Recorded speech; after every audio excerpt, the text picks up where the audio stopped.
My name is Yasmin El-Messary. In this video, me and my colleagues, Hala Wael and Alaya Hazem, are going to discuss the working principle of turbines, their types, and some of their applications. At first, let me explain what is a turbine. A turbine is simply a mechanical machine that takes energy from a fluid, whether it is water, steam, gas, or air. Then the turbine is paired with a generator that transforms this energy to electric energy. Here is a demonstration of a hydropower plant. The turbine takes energy from the fluid. Here the fluid is water. The water strikes the turbine, generating rotational mechanical energy that is converted to electric energy by means of a generator.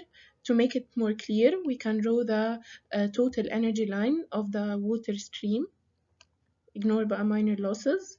A whole water energy line, the total energy line is with constant slope. Then the turbine takes lots of energy from the fluid to convert the energy to electric energy. Again, the basic working principle of a turbine: the fluid strikes the turbine, causing it to rotate. The rotational motion is transformed to electric energy by the generator. There are several types of turbines depending on the fluid used, whether it is water, steam, or air. I am going to discuss the water turbines and explain briefly their types, and my colleagues will explain the other two types. The water turbines are mainly classified into impulse and reaction turbines depending on the energy exchange between the water and the machine.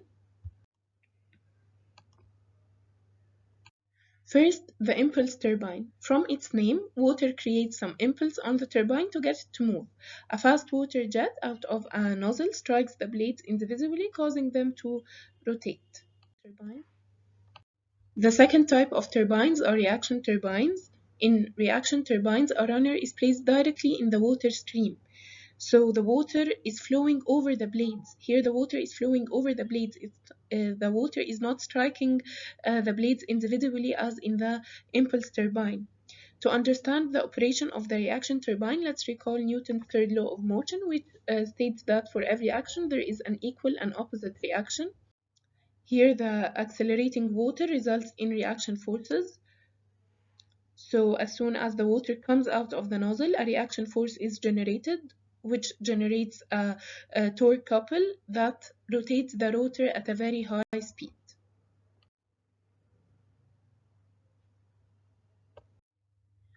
One of the most used impulse turbines is Pelton. In Pelton, pure impulse force of water jet is responsible for rotating the impeller. So, as we all know, water stored at high altitudes can produce high impulse force due to its high velocity. As a result, Pelton turbines are suitable for operation when water energy is available at high head and low flow rate. Kaplan is a reaction turbine. It is suitable for the reverse case. A high water flow will guarantee efficient production of reaction force. Clearly, if the water here is flowing with higher velocity, the reaction forces generator is much greater. So when water is available at high flow rate and low head, Kaplan is the best choice.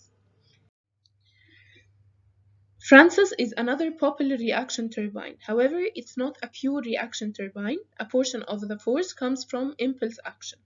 So it comes in between for medium head and medium flow rate applications.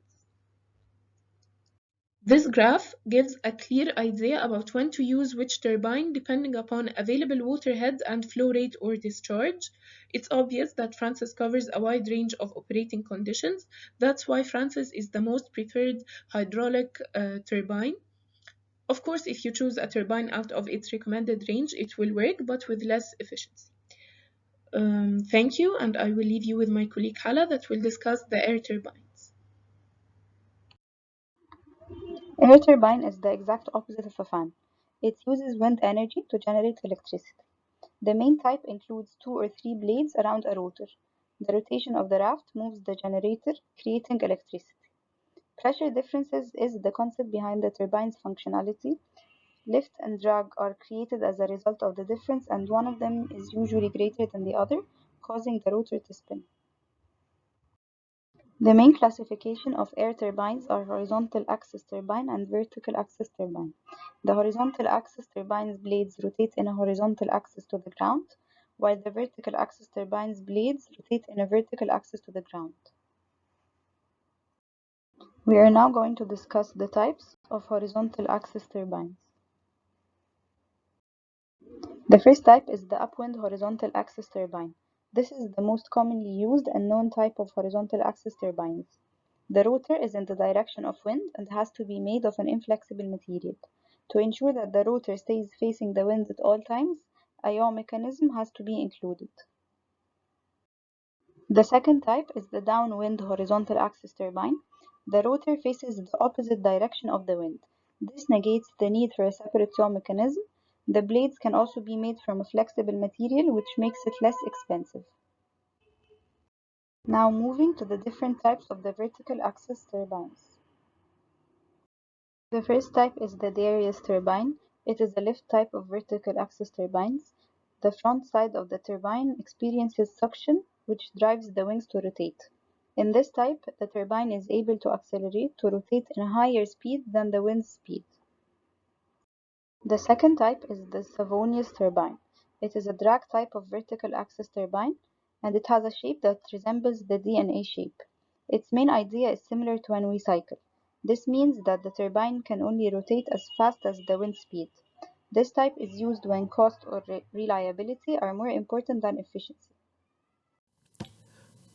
Hi, my name is Ali Din Hazem, and I'm going to talk about the steam turbines. A steam turbine is a type of mechanical machine that converts thermal energy from pressurized steam into mechanical energy. With the help of a generator, steam turbines could produce electrical energy. Steam turbines are classified based on two things: heat drop procedure and steam movement. The first type of turbine from the heat procedure classification is the condensing steam turbines. In this type of turbine, steam is condensed below atmospheric pressure, gaining the most amount of energy possible. It has two outlets, as shown in the picture.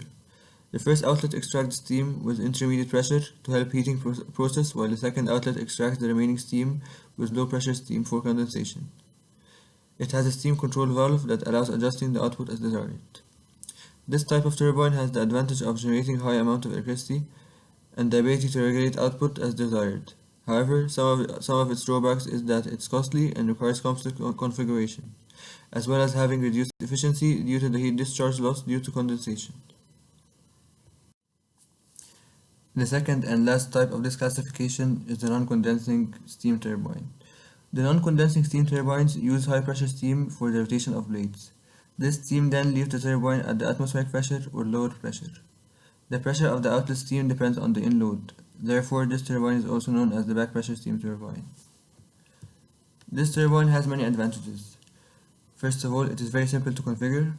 Also, it's cheaper than the condensing turbines. It doesn't require almost no cooling required, and it has higher efficiency as no heat is rejected for the condensation process. However, it has some disadvantages.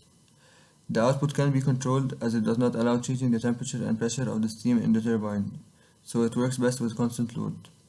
Second, the thermal load for this turbine dictates the flow of steam mass, and that makes it difficult to change output.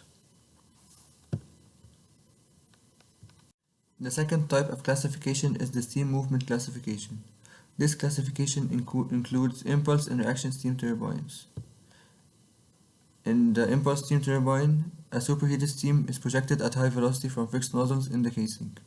When the steam strikes the blades, it causes the turbine shaft to rotate. The high pressure and intermediate pressure stages of a steam turbine are usually impulse turbines.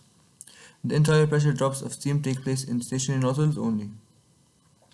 In this type of turbine, the steam expands through the nozzle, where most of the pressure potential energy is converted to kinetic energy. The high velocity steam from fixed nozzle impacts the blade changes and its direction, which in turn applies a force.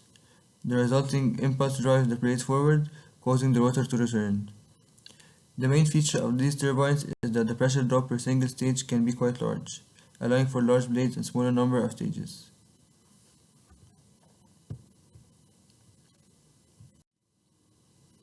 The second type of this classification is the reaction steam turbine. It was invented by Sir Charles Parsons. In this turbine, the expansion of steam will be both in the constant and moving blades when the steam flows across them. There will be a constant pressure drop through the blades. The blades of this turbine is smaller than the ones in the impulse, has more stages, and is more efficient. The last two types of this classification are axial and radial turbines. In the axial turbine, flow of steam is in direction parallel to the rotor axis, while in radial, flow of steam is in the direction that is perpendicular to the rotor axis. Steam turbines take part in several industries, ranging from medium to large scale, and include a lot of institutional applications. They are especially suited to power electrical generators. In 2014, about 85% of electricity generated in the United States were by steam turbines. Steam turbines are found in many industries, like chemical industry, waste plants, oil and gas, and sugar mills. In chemical industry, they provide heat and electricity to produce power. In waste plants, they help in harnessing waste energy. In oil and gas, they are used as a compressor or pump drive. Steam turbines support loads of operations in the gas and oil industry. And finally, in sugar mills, they are used in production of green carbon dioxide energy.